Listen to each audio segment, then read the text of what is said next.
Chapter 15, A Long Walk to Water. Please go ahead and open up to page 90. The story starts off, we're in southern Sudan, the year 2009. And remember, they just went ahead and finally drilled for water. So let's see what's going on with Anaya. Here we go.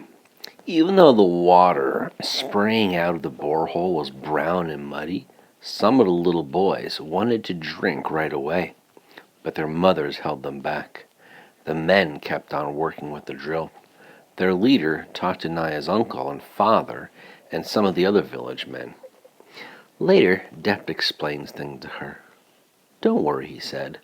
"The water is muddy because it is still mixed with the old water that they were using from the pond.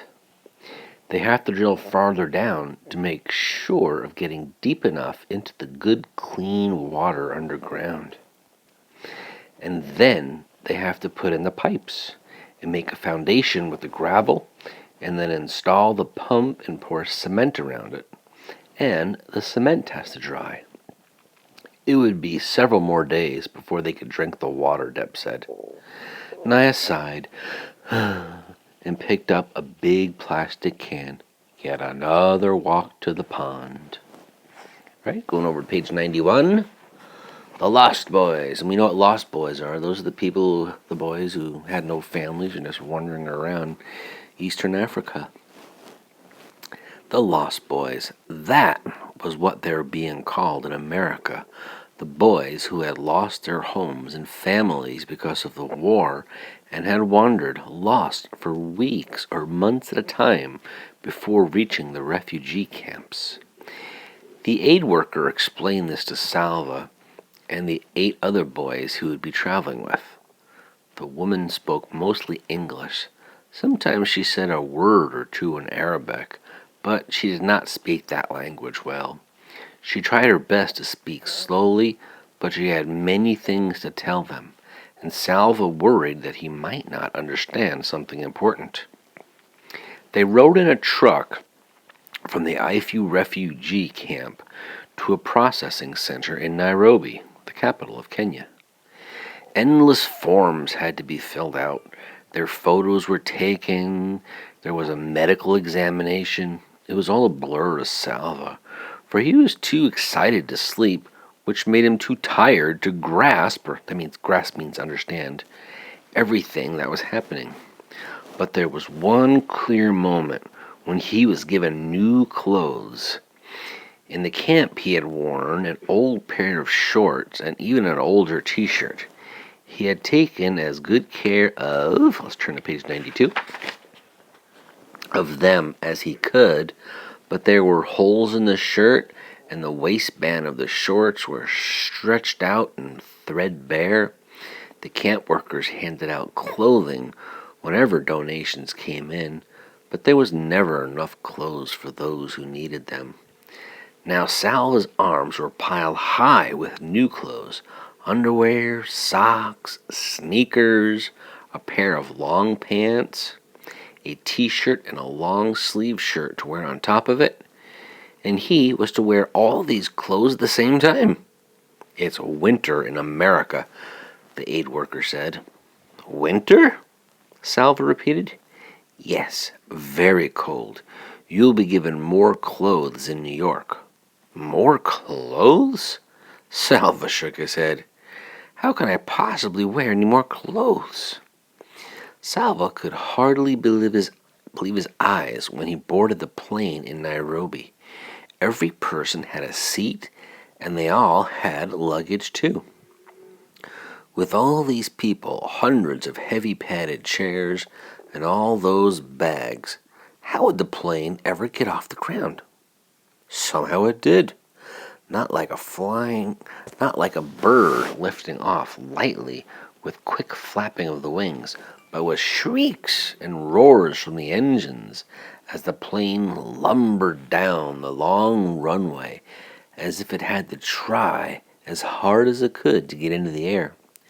Once the plane was safely aloft, that means like up in the sky, Salva stared at the scene outside the small window. The world was so big, yet everything in it was so small. Huge forests and deserts became mere patches of green and brown. Cars crawled along the road like ants in a line, and there were people down there, thousands of them, but he could not see a single one. "Would you like a drink?" Salvo looked up at the woman in her neat uniform and shook his head to show that he did not understand. She smiled. "Coca-Cola? Orange juice?" Coca-Cola? Long ago, Salva's father had once bought a few bottles of Coca-Cola back from his trip to the market. Salva's first taste had been startling him, like so surprised. All those bubbles jumping around in his mouth, what a rare treat it had been. "Coca-Cola, thank you," Salva said, and with each sip he remembered his family passing the bottles from hand to hand, laughing at the tickly bubbles, sharing and laughing together. The journey to Salva's new home required not one, not two, but 3 planes. The first plane flew from Nairobi to Frankfurt, in a country called Germany.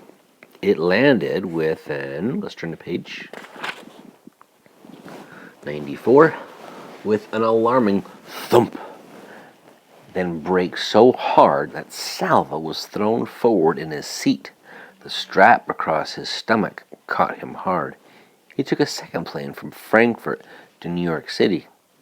It too landed abruptly, that means really quick, but this time Salva was ready and he held tightly to the armrests. In New York City, the aid worker led the boys to different gates. Some would be making the final leg to their trip alone, while others were in a group of 2 or 3. Salva was the only one going to Rochester.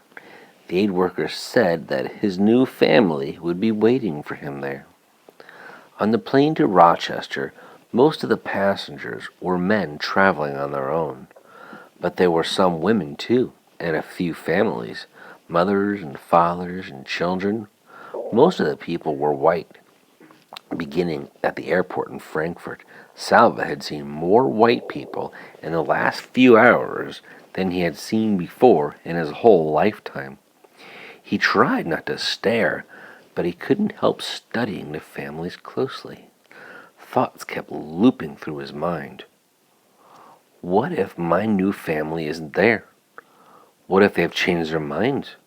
What if they meet me and they don't like me? Salva took a long, deep breath. A step at a time, he reminded himself. Just this flight to get through for now. Page 95. The plane landed at last, its wheels screeching, while Salva gripped the armrest and braced himself for what was to come. There they were, smiling and waving in the airport lobby. His new family, Chris the father, Louise the mother, and 4 children. Salva would have siblings, just as he had before. He felt his shoulders relax a little on seeing their eager smiles.